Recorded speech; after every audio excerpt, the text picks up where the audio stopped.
what your cat actually sees when it looks at you. Your cat has been watching you every single day. And in all that time, they have never once looked at you and seen a human. What they see instead isn't what you'd expect. And once you understand it, the way you read your cat's behavior will completely change. 1. To your cat, you are just a very big, very clumsy cat. Think about this for a second. Why doesn't your cat greet you at the door the way a dog does? Why do they never seem desperate to please you? Most people assume it's coldness, indifference, that cats simply don't care.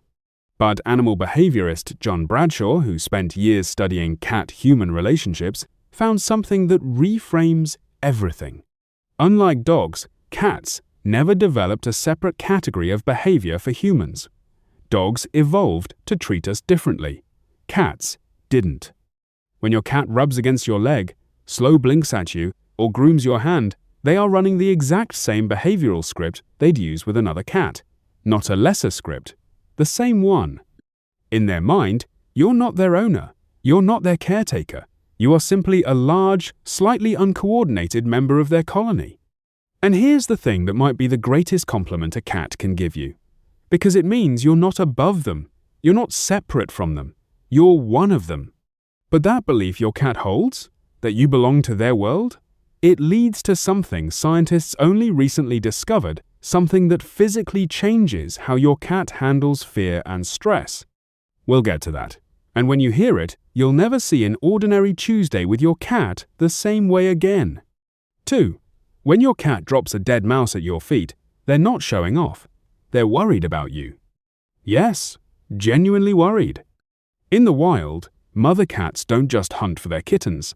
They bring back prey to teach them, first dead, so they can examine it, then alive, so they can practice. It's not a gift. It's a survival lesson. When your cat does this with you, they are running that exact same program, and you are the student. Think about what they observe every day. You never stalk anything. You never chase. You just walk to a cold humming box, open it, and pull out food that was already dead. From their perspective, you have absolutely no survival skills. And instead of writing you off as a lost cause, they intervene. Some cats bring dead prey. Others bring it half alive to give you a practice run. And if your cat has ever dropped a toy at your feet and stared at you expectantly, that might be the indoor version of the exact same lesson. Pay attention to the difference. If they drop it and stare, that's teaching. If they drop it and immediately get excited, bouncing around, that's an invitation to play. My cat brings me the cap from a water jug, then loses his mind when I throw it across the room. Either way, they chose you as the one worth teaching, worth playing with, worth showing up for. 3. Your face is a blur.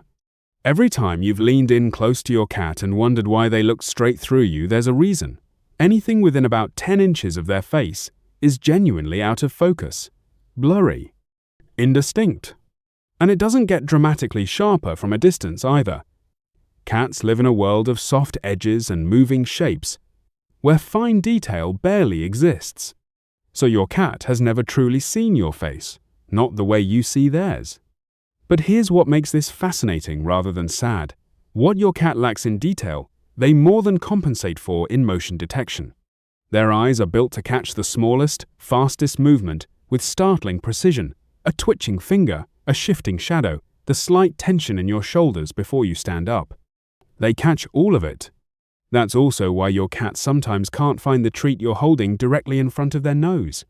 You're offering it from inches away, their blind zone, and they're sniffing around like it simply doesn't exist. They're not being difficult. They literally cannot see it. Because they don't recognize you by your face. They recognize you by how you move, how you smell, and how you sound. Your cat doesn't carry a picture of you in their mind. They carry the entire feeling of you. 4. The meow was invented for you. Adult cats almost never meow at other cats. With each other, they communicate through body language, scent, slow blinks, tail position, ear angle. Meowing is something kittens do to get their mother's attention, a distress signal, a way to say, "I'm here, I need you."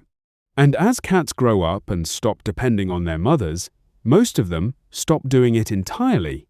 Except when they live with humans. Your cat noticed something early on. You don't read body language the way another cat would. The slow blink missed, the tail signal ignored. The subtle ear position that communicates everything completely lost on you. So they adapted. They reached back into their kitten toolkit and pulled out the one signal that seemed to actually get through: sound. And they didn't stop there. Over time, living with you specifically, your cat developed a personalized vocabulary. The sound they make when hungry isn't the same as the sound they make when they want attention. The meow at the door sounds different from the 3 a.m. wake-up call that serves absolutely no purpose you can identify. They built a language that exists only between the two of you. It works for no one else, because it was made for no one else. That sound doesn't exist in the wild. Your cat created it because you were worth the effort of being understood. 5. You are the reason they can relax. You've probably seen it. You walk into a room and your cat, who is alert, upright, watching the window, just melts. Ears soften, eyes go half closed.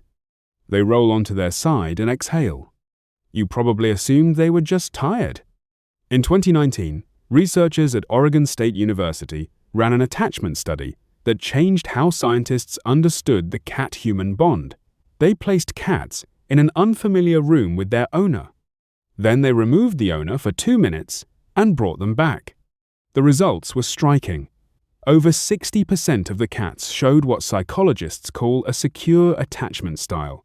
When their owner left, the cats became stressed, vocal, and withdrawn. When their owner returned, they relaxed, began exploring the space, and settled back into calm. This is the same attachment pattern that human infants show with their mothers, the same neurological blueprint, the same emotional wiring showing up in your cat. And remember how we started the idea that your cat sees you not as an owner, but as part of their colony? This is where that leads. They don't just accept you as equal, they've made you their anchor, the one presence that signals to their entire nervous system, you're safe, everything is okay. Your cat doesn't need you to be perfect. They don't need you to understand every signal, decode every tail flick, or respond correctly to every slow blink. They just need you to be there. Because to your cat, you are not a human. You are not an owner. You are not even a caretaker. You are home.